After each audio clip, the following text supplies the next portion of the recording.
Ce point numéro 17, on l'a déjà évoqué dans les cours précédents. On l'a évoqué sans l'évoquer, on l'a évoqué au fur et à mesure de nos annotations. Le Cheikh al-Islam ibn Taymiyyah nous dit, cette injustice que tu as subie, elle va être la cause de l'effacement de tes péchés et de ton élévation en degrés. Tandis que, et c'est vous qui allez compléter les propos de Cheikh al-Islam ibn Taymiyyah pour voir si vous aviez bien retenu ce qu'on avait dit. On en avait même pas mal parlé dans la partie questions-réponses, soit du cours d'hier, soit de la dernière fois. Mais si tu ne patientes pas et que tu te venges, est-ce que tu peux escompter la récompense d'Allah? La personne, elle t'a injurié. Tu lui as rendu son injure par la même chose. On t'a traité de sale chienne, tu lui as dit c'est toi le sale chien. Est-ce qu'ensuite tu peux aller pleurnicher, ma chère sœur, Yaoum al-Qiyamah devant Allah, et il m'avait traité de chienne, oh Allah, s'il te plaît, punis-le. Donne-moi ses hasanat.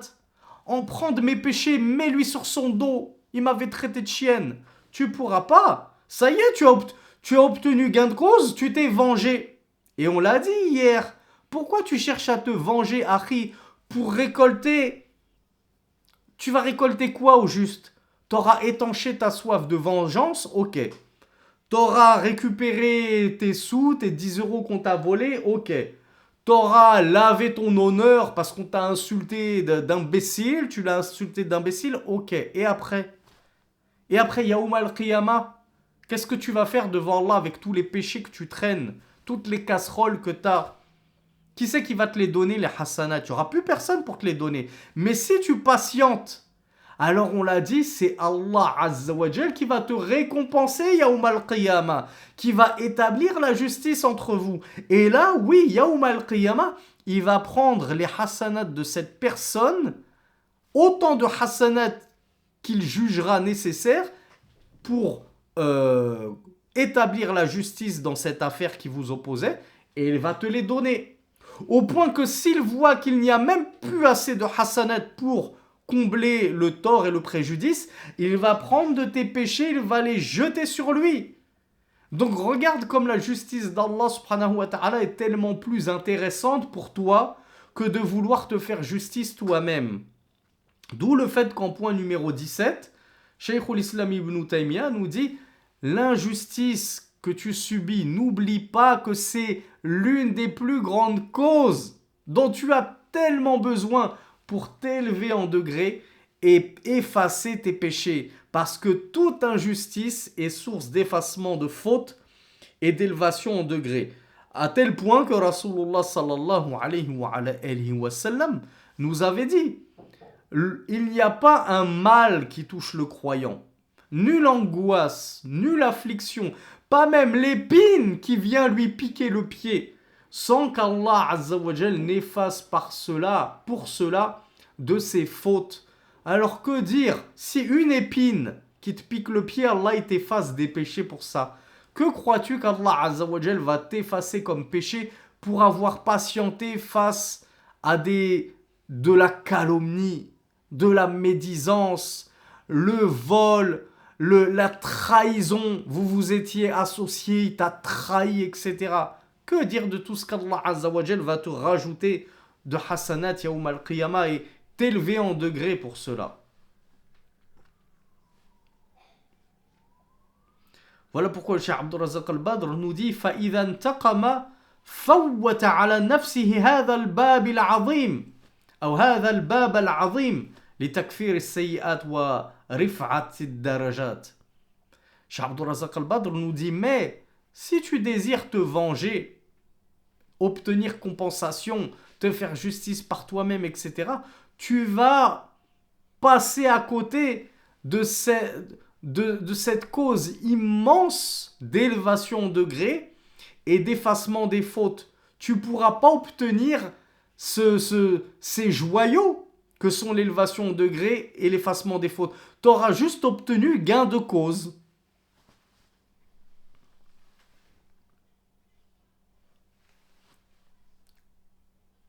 Alors, il y a Aïcha qui nous cite un très beau hadith, mais ma soeur Aïcha, il est hors sujet en fait. C'est pas. Ici, les éprouvés, ce qui est voulu par là, c'est les éprouvés d'Allah, par les maladies, la perte d'être cher, etc.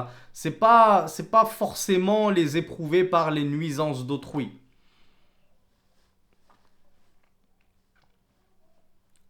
D'où le fait que Rasulullah nous dit les gens sains qui n'ont pas été éprouvés par la maladie et tout, lorsqu'ils verront ce qui est réservé aux gens éprouvés, c'est-à-dire ceux qui n'étaient pas sains, ils ont eu des maladies, des handicaps, des choses comme ça.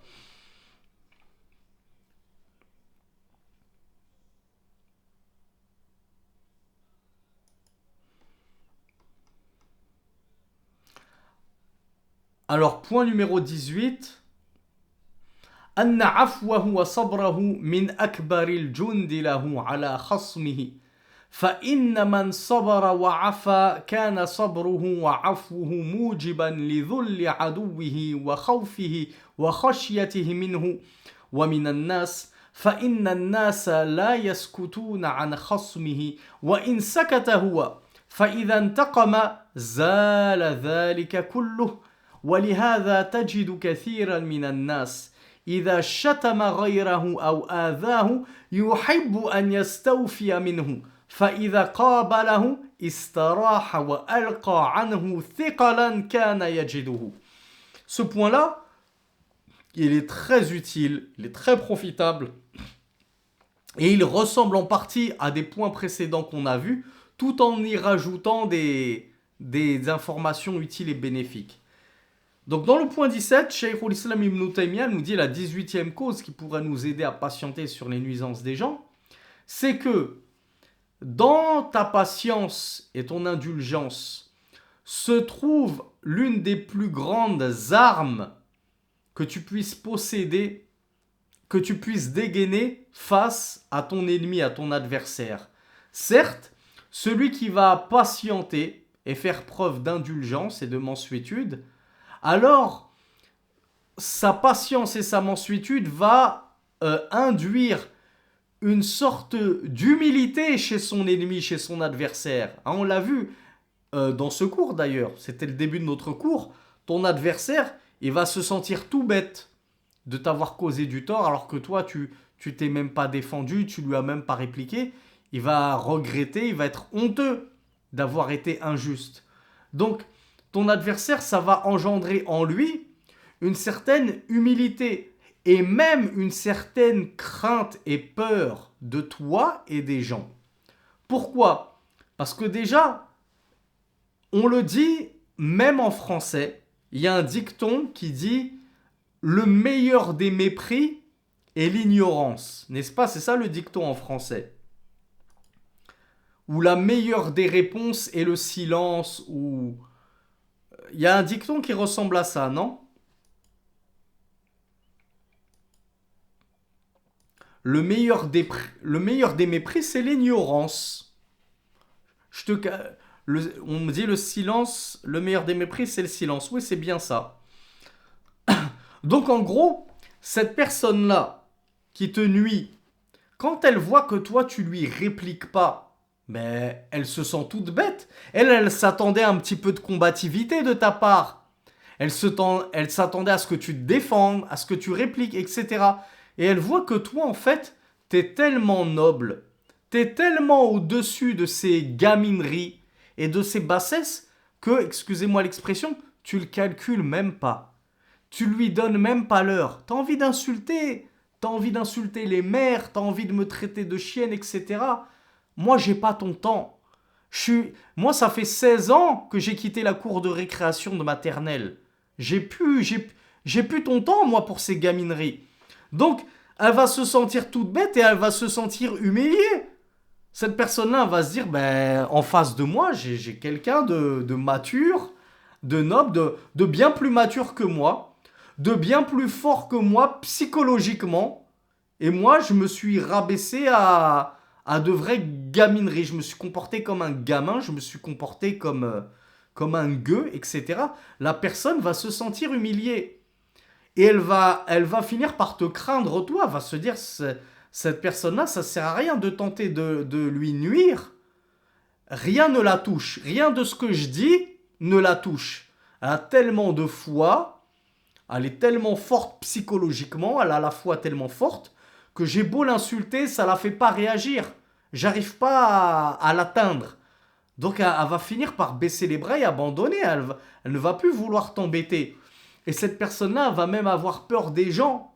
Parce que ce que nous dit Cheikh l'Islam Ibn Taymiyyah, c'est que si toi tu ne réagis pas, est-ce que vous pensez, mes frères et mes sœurs, que les gens, eux, ne réagissent pas? Au contraire. Les gens, ils sont toujours là pour commenter le moindre fait et geste. Et ils voient une embrouille entre deux personnes, un oppresseur et une personne oppressée qui ne fait rien, et qui patiente, qui subit. Vous pensez que les gens, ils vont prendre le côté de qui? De l'oppresseur ou de l'oppressé? Ils vont venir à ton secours, les gens. Et ils vont venir critiquer l'oppresseur. Peut-être même lui nuire, sans même que toi tu n'aies demandé quoi que ce soit. Sans même que tu n'aies appelé au secours. Toi, tu as placé toute ta confiance en Allah. Mais Allah envoie qui il veut pour te défendre et pour te porter secours. Comme on vous l'a dit dans un cours précédent, le secours d'Allah subhanahu wa ta'ala, il peut avoir lieu tout de suite dans l'ici-bas. Tout comme il peut te le réserver dans l'au-delà. Mais Allah azawajal peut t'amener certains de ses serviteurs qui vont venir te défendre sans même que tu n'aies eu à crier à l'aide. Et tu verras que l'oppresseur, là, c'est lui qui va être dans une très mauvaise situation. Donc le fait que tu patientes, tu vas attirer la sympathie des gens. Je ne veux pas dire la pitié, parce que vous allez encore dire oui, mais ça fait de moi une victime, un fragile. Les gens, ils ont pitié de moi, mais n'empêche que les gens, ils vont venir prendre ton côté. Ils ne seront pas du côté de l'oppresseur. Tandis que si tu te venges, pensez que les gens ils vont venir te défendre? Ben non. Si toi tu lui as rendu son coup de poing, pourquoi les gens ils vont venir te porter assistance et te défendre? Ils vont se dire voilà, il y a une embrouille entre deux personnes. Ces deux personnes elles sont en train de se chamailler. On les laisse se crêper le chignon. Ces deux sœurs elles sont en train de se disputer. Mais s'ils voient que ça va que dans un sens la nuisance, ils vont très certainement prendre le côté de la personne lésée. Donc si tu ne patientes pas et que tu te venges, tu vas perdre cela. Tu vas perdre cette armée d'Allah subhanahu wa ta'ala qu'il envoie pour te protéger et prendre ton côté. Sans même parler du fait que cet oppresseur n'aura pas de respect pour toi. Il se dira finalement j'ai réussi à l'atteindre, j'ai réussi à le blesser, je l'ai tellement touché dans son nafs avec cette insulte qu'il n'a eu d'autre réponse à m'apporter que de m'insulter moi-même, que de me donner un coup de poing en me rendant mon mal par un mal encore plus grand. Donc lui, il aura tout gagné, parce que Cheikh l'Islam, qu'est-ce qu'il nous dit à la fin? Il nous dit, tu trouveras qu'un grand nombre de personnes, lorsqu'ils insultent autrui ou qu'ils nuisent à autrui, ils aiment avoir du répondant. N'est-ce pas vrai, mes frères et mes sœurs? Vous n'avez jamais remarqué ça de la part de certains? Il y en a, ils aiment le conflit. Ils aiment l'embrouille. Ils se nourrissent de ça. Du coup, quand tu restes comme ça, que tu n'entretiens pas son mal, sa nuisance, tu n'entretiens pas son feu, il est au bord, il est ruiné. Il est terrassé. Toi, juste en restant tranquille, en ne faisant pas, en ne faisant rien, et en ne répondant pas à son mal, tu l'as terrassé. Comme on a dit, le mépris ou le silence ou plutôt l'ignorance et le silence est le meilleur des mépris. Tu l'as terrassé par ton mépris, juste en ne le calculant pas. Mais si tu rentres dans son jeu, il y en a, ils n'attendent que ça justement. Ils attendaient que ça en te provoquant. Il te provoque, il te provoque, il te provoque. Il attend que tu lui répondes. Il attend que tu commences à retrousser tes manches comme ça pour se taper avec toi, etc. Il y en a qui n'attendent que ça. Donc le fait que toi, finalement, tu lui donnes ce qu'il attendait, t'as perdu en fait. T'as perdu le combat avant même de l'avoir débuté. Alors que si tu ne réponds pas à ses provocations et à ses nuisances, t'auras gagné le combat avant même de l'avoir débuté. Allahu Akbar. Et Cheikh l'Islam nous dit en plus, cette personne qui va t'insulter, comme on l'a vu, Si tu ne réagis pas, elle va commencer à en retirer de la culpabilité. Elle va se sentir mal. Purée, je l'ai insulté, j'ai insulté sa mère, etc. Et il a même pas riposté. J'ai pris des péchés bêtement. Bon, à la limite, hein, quand c'est des musulmans qui ont un minimum de foi pour avoir justement ces quelques étincelles de regret qui viennent les traverser qui viennent traverser très rapidement leur cervelle. Donc ça peut les amener au regret justement quand tu ne réagis pas. Ils sentent qu'ils ont un poids sur le dos. Voilà, j'ai accumulé des péchés bêtement. Il m'a même pas répondu. Mais si tu lui réponds, que tu tires vengeance, que tu commences à l'insulter en retour, je lui dis ah ça va. Il m'a déchargé de ce poids. En fait, j'avais un poids, je l'avais insulté, j'aurais pu regretter. En plus, je me suis dit j'aurais peut-être pas dû le faire. Alhamdulillah, il a répondu à mon insulte. Donc, Yawm al-Qiyamah, on est quitte. Comme on vous l'a dit, lorsque tu te venges, tu ne pourras pas revenir pleurnicher devant Allah. Oui, il m'a insulté, oui, il m'a fait ceci, oui, il m'a fait cela. Tu as voulu tirer justice par toi-même, établir la justice par toi-même, ça y est. Tu auras ta justice, tu auras les fruits de ta justice. Donc si tu réponds à sa nuisance, tu es en train de lui ôter un poids énorme du dos pour lequel il aurait pu être consumé de regrets. Donc tu es en train de lui faciliter la tâche. Si vraiment tu veux lui nuire à cette personne, laisse-le comparaître devant Allah avec cet énorme poids dans le dos, ce boulet qui traîne aux pieds de t'avoir insulté, calomnié, volé, etc., frappé injustement.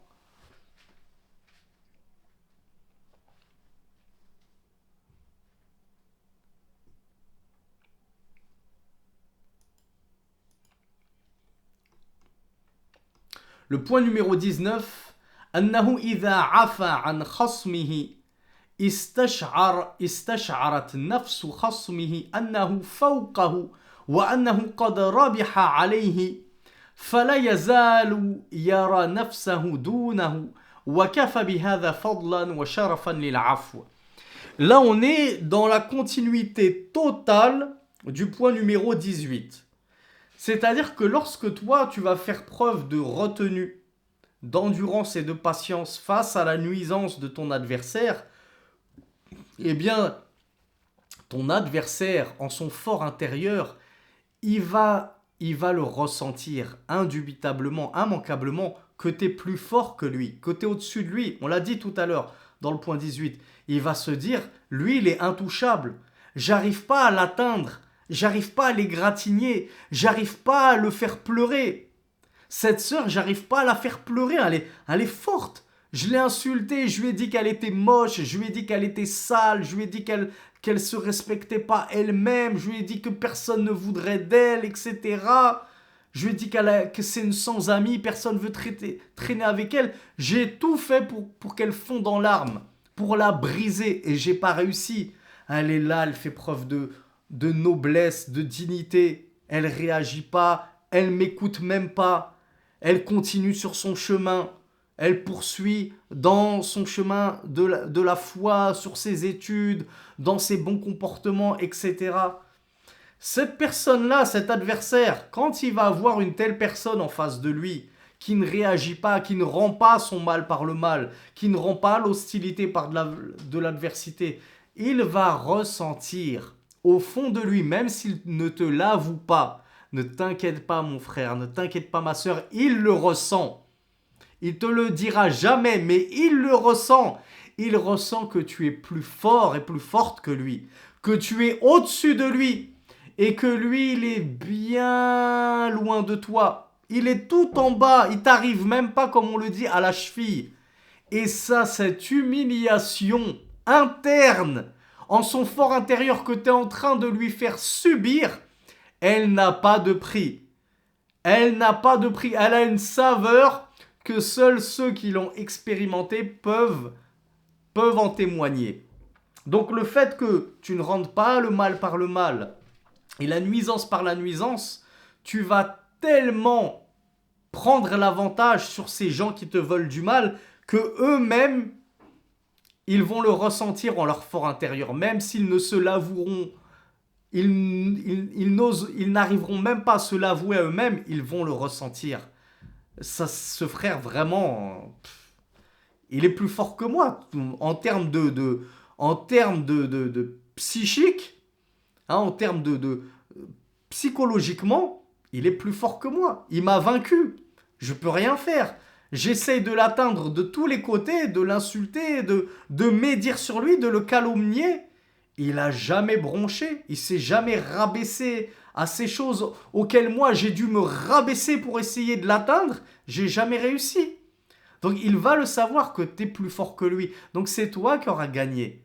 Tu crois que c'est lui. Les gens, ils pourraient avoir une image de Waouh, il l'a mis à l'amende. Waouh, il a insulté sa mère. L'autre, il a rien fait. Waouh, il s'est fait laminer. Il s'est fait humilier. Blablabli, blablabla. Mais en réalité, la personne qui t'a clashé, elle le sait très bien que c'est pas elle qui a gagné. Elle sait qu'en réalité, c'est toi qui as gagné. C'est toi qui es plus fort qu'elle.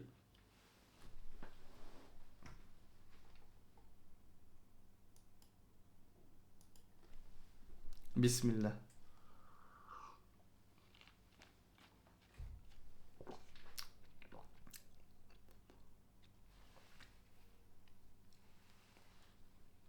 Je crois qu'il y a un dicton, je sais plus si c'est un dicton arabe, un dicton français, qui dit en gros, si vous voulez me corriger, n'hésitez surtout pas, les lions ne répondent pas aux chiens, un truc comme ça, non? Donc si toi, mon frère, si toi, ma soeur, tu sais que tu vaux mieux que ton adversaire, dis-toi, les lions ne se rabaissent pas à converser avec les chiens. Il y a une sœur qui nous dit les pigeons ne volent pas avec les aigles. Je le connaissais pas ce proverbe, mais il est joli. Alors Yanis nous dit la bave du crapaud n'atteint pas la blanche colombe. Bah, je vois qu'on a plein de poètes là parmi nous ce soir. Donc allez-y, n'hésitez pas à nous sortir vos plus beaux vers de poésie qui abondent dans le même sens. Ces dictons sont très vrais. Alhamdoulilah, fait preuve de noblesse, Harry. La, la bave du crapaud n'atteint pas la blanche colombe. Nassim nous dit le chien aboie, la caravane passe. C'est pas aussi précis que ce point numéro 19, mais ça reste quand même juste. Le chien aboie, la caravane passe, ça veut dire laisse-les parler. Je, Tu peux parler, tu peux m'insulter, me calomnier. Moi, la nuit, je dors toujours aussi bien sur mon oreiller. Il est toujours aussi bien douillet avec des bonnes plumes, un bon duvet en plume d'oie. Je dors toujours aussi bien. Que tu m'aies insulté ou non, ça va pas m'enlever une seule minute de mon temps de sommeil. Je me moque totalement, ça me passe au-dessus de la tête tes insultes. Alors il y a Nassim me disait, il y a un prénom arabe, un proverbe arabe qui dit le mal frappe par le vide, il se repousse par le vide. Je le connais pas et je t'avoue que je le comprends pas.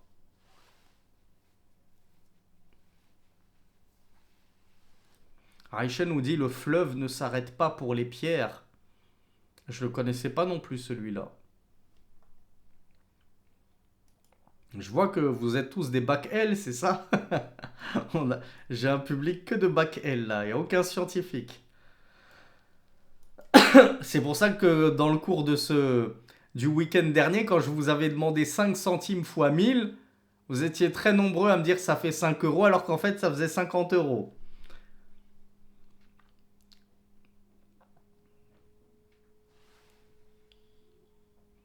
Et Cheikh Islam Ibn Taymiyyah, il nous disait ce point numéro 19, le fait de savoir que par ta patience et ta maîtrise de toi-même, tu vas dans le fort intérieur de ton adversaire paraître pour le vrai vainqueur de ce combat entre guillemets, c'est déjà suffisant en termes de mérite et de prestige.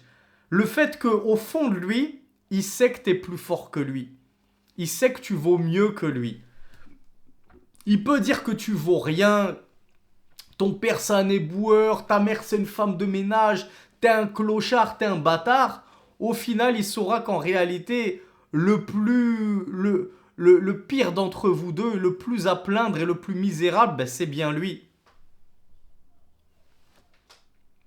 Et Cheikh Abdurrazaq Al-Badr nous rappelle ce hadith qu'on avait vu. Ma zada Allahu abdan bi'afwin illa izzan.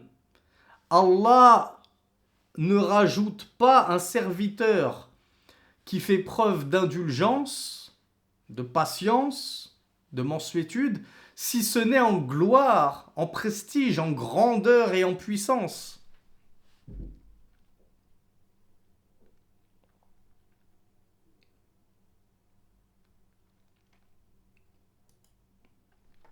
Et on termine, walhamdulillahi rabbil alamin, par notre point numéro 20. La cause numéro 20, pour nous aider à patienter face aux nuisances des gens, Cheikh Ibn Taymiyyah rahmatullahi alayhi nous dit أنه إذا عفا وصفح كانت هذه حسنة فتولد له حسنة أخرى وتلك الأخرى تولد له أخرى وهلم جرا فلا تزال حسناته في مزيد فإن من ثواب الحسنة الحسنة كما أن من عقاب السيئة السيئة بعدها وربما كان هذا سببا لنجاته وسعادته الأبدية فإذا انتقم وانتصر زال ذلك. Cheikh l'Islam Ibn Taymiyyah nous dit la cause numéro 20, c'est que lorsque tu vas patienter et faire preuve de mansuétude et de pardon, cela va constituer, comme on l'a vu, une hasana, on est d'accord. Lorsque tu gagnes une hasana, qu'est-ce qu'il se passe en général? Qu'est-ce que ça va entraîner à votre avis? Quand je récolte une hasana, qu'est-ce que ça entraîne? Bismillah. Alors, il y en a qui me disent que ça augmente la foi, ce qui est vrai. Il y a une personne qui m'a dit multiplier. C'est dommage qu'elle ait juste balancé un mot comme ça, sans faire une phrase bien construite, parce que je sens qu'elle touche, elle brûle. Elle brûle, elle est très proche de la bonne réponse. Alors, il y a une sœur qui me dit on est heureux, c'est vrai. Il y a une personne qui me dit que ça expie un péché, c'est vrai.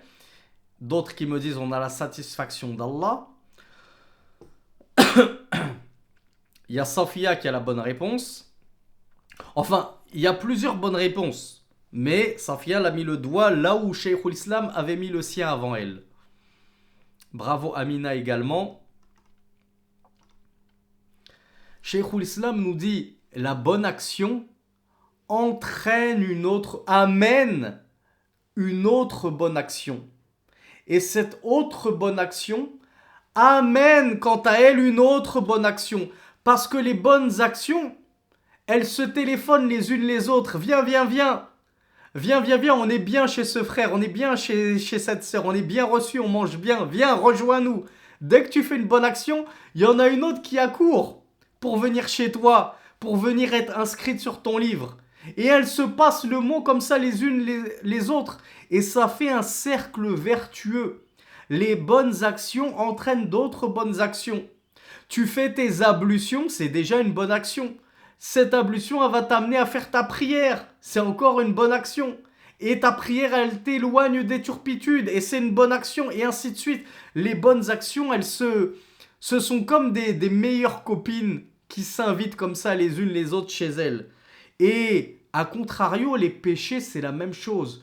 Le péché, malheureusement, il va appeler son frère jumeau, son meilleur pote, l'autre péché. Et viens, ici tout est halal, tout est autorisé, la fornication, l'alcool, viens. Donc toi, tu fais le péché d'aller en boîte de nuit. T'écoutes de la musique, tu t'ambiances, etc. Ce péché-là, il va appeler le péché de l'alcool. Ah, viens, c'est open bar. Hein, on a payé pour l'entrée, on a le droit à une conso. Faut en profiter, on n'a pas payé pour rien. Et hop, tu bois de l'alcool. Et cet enivrement que ça va susciter en toi, ça va t'amener à aller draguer une fille. Déjà, tu la regardes, tu commences à la toucher. Et ces péchés-là entraînent en toi un désir et des pulsions qui vont t'amener à la fornication, et ainsi de suite. Et là, ça forme un cercle vicieux. Donc les actions, elles sont soit bonnes, soit mauvaises. Et elles sont toutes deux encarcanées dans un cercle. Les bonnes actions, elles vont entraîner les bonnes actions dans un cercle vertueux. Et à contrario, les mauvaises actions entraînent les mauvaises actions dans un cercle vicieux. Voilà pourquoi Cheikh al-Islam Ibn Taymiyyah nous dit pensez à cette 20e cause que je vous donne, que lorsque tu vas pardonner, faire preuve de clémence, de mansuétude, ça, c'est une bonne action comme on l'a vu. Et, les bonnes actions s'appellent et s'entraînent les unes les autres. Et donc cette bonne action que tu auras fait de pardonner, elle va t'amener ensuite à faire d'autres bonnes actions, qui elles-mêmes vont te pousser à faire encore d'autres bonnes actions. Le point de départ, c'est juste que tu as pardonné un frère. Et tu t'es retrouvé à la Mecque en train de faire un tawaf. On ne sait pas trop comment. Les bonnes actions entraînant toujours plus de bonnes actions.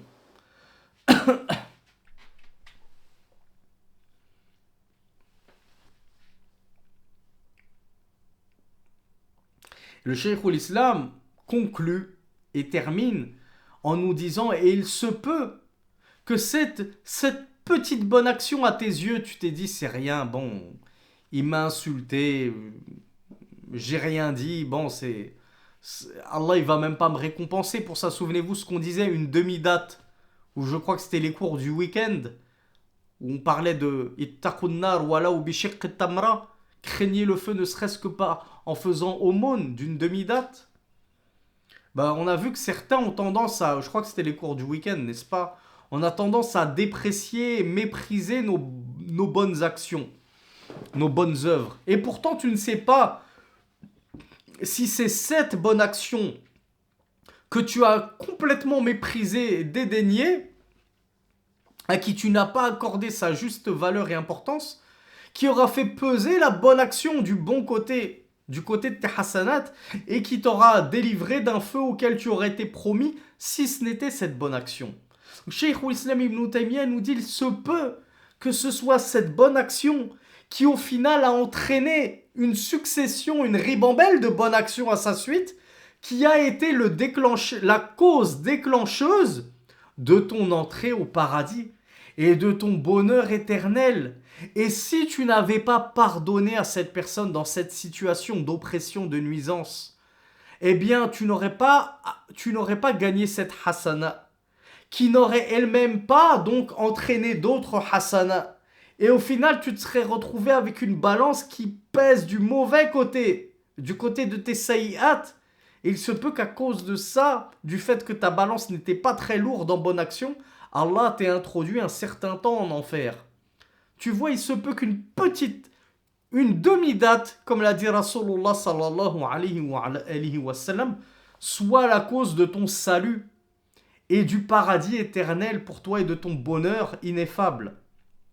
Tandis que s'il se venge, eh bien il va passer à côté de tout cela. Il va passer à côté de cette petite hasana, peut-être petite à tes yeux, mais qui en aurait entraîné à sa suite une dizaine. Et la dizaine de hasanat, elle fait des petits elle-même. Chaque hasanat parmi ces 10 en entraîne une dizaine. Tu te retrouves avec une centaine de hasanat. Et les centaines de hasanat entraînent des milliers de hasanat qui auraient été la cause de ton bonheur au paradis. T'es passé à côté de ce bonheur au paradis. Pourquoi ? Parce que tu t'es vengé. T'es passé à côté de toutes ces hasanat sans même t'en rendre compte. Et ça, c'est vraiment la plus grande des pertes.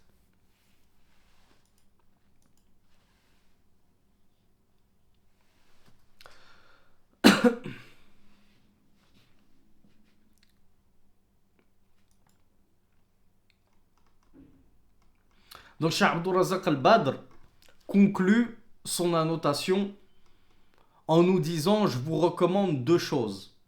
La première des choses que je vous recommande en conclusion, mais c'est de réviser cet épître. Ces cours qu'on a donnés, n'hésitez pas à les réécouter. Et si vous trouvez que c'est long, parce que j'ai beaucoup parlé, on a dispensé 7 cours d'une heure, voire plus, on doit être à 8 heures d'enseignement si on cumule le nombre d'heures. Je peux avoir conscience que c'est beaucoup. Notre frère Bakary nous a gentiment envoyé le lien du PDF. Je ne savais même pas que le livre il avait été traduit en français, même avec les annotations du Cheikh Abdul Razak Ibn Badr. Donc si un frère veut nous le copier-coller, moi je vous le copie-colle tout de suite.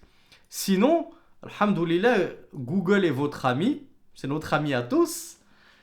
Il suffit de taper Abdel Razak El Badr, 20 causes contre la nuisance des gens, qui aident contre la nuisance des gens, quelque chose comme ça, et vous allez le trouver. Donc, il y a Paquito et Inès qui ont dégainé, donc il n'y aura même pas besoin de vous fatiguer. Je vais vous copier le lien, alhamdoulilah. Jazakumullahu khayran.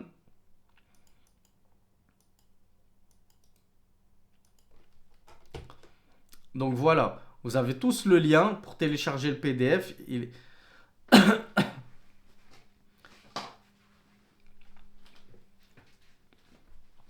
Donc ça, c'était la première chose que nous disait le Cheikh Abdul Razak Al-Badr. Réétudier ces points-là, révisez-les, réécoutez les cours, ou comme je vous ai dit, si c'est beaucoup, lisez le livre. Vous allez voir que par rapport à moi, je parle beaucoup. J'ai ce défaut-là, c'est que vous me donnez un livre de 10 pages et je vais vous faire 40 heures de cours. C'est pour ça que je déborde toujours sur les séries de cours où je me fixe 2 semaines et elles finissent toujours en 3 semaines, 4 semaines. Donc au moins vous avez le livre, vous allez voir, c'est beaucoup plus concis que moi. Et ça vous permettra de réviser un petit peu toutes les causes. Il y avait certaines personnes qui m'avaient dit, vous pouvez tout réénumérer. Vous avez le livre, vous allez pouvoir, ce week-end-là, en un week-end, vous finissez le livre.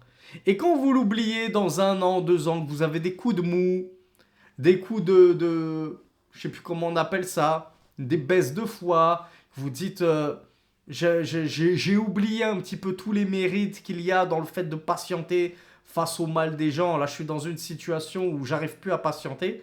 Reprends ton livre, réécoute les cours et rappelle-toi et remémore-toi de tous ces points-là. Parce que vraiment, à défaut d'avoir été convaincu par les 20 points, il y en a au moins plus de la moitié qui sont irréfutables. Vous ne pourrez pas dire Cheikhoul Islam, il a eu tort. Vraiment, son épître, elle est exceptionnelle. Walhamdulillahi Rabbil Alamin. Et le deuxième conseil que nous donnait le Cheikh Abdul Razak Al-Badr, c'est de propager ce bien-là. Effectivement, on a de cesse de vous dire Zakatul ilm nashruhu. La science, elle a une zakat. Il faut sortir sa zakat sur la science. C'est quoi la zakat de la science? C'est de la propager. Donc vous, dès que vous apprenez quelque chose, empressez-vous de le propager, ce bien. Faites la bonne nouvelle aux gens. J'ai appris ce verset, j'ai appris ce hadith. J'ai écouté un dars où j'ai retenu 3 causes qui pouvaient nous aider à patienter face au mal des gens. C'était ceci et cela. Propager la science. Propager les belles paroles. Cheikh Abdul Razak Al-Badr, hafizahullah, nous rappelle Ad-dalu ala al-khayri ka fa'ilihi. Celui qui indique un bien, il est comme celui qui a accompli ce bien.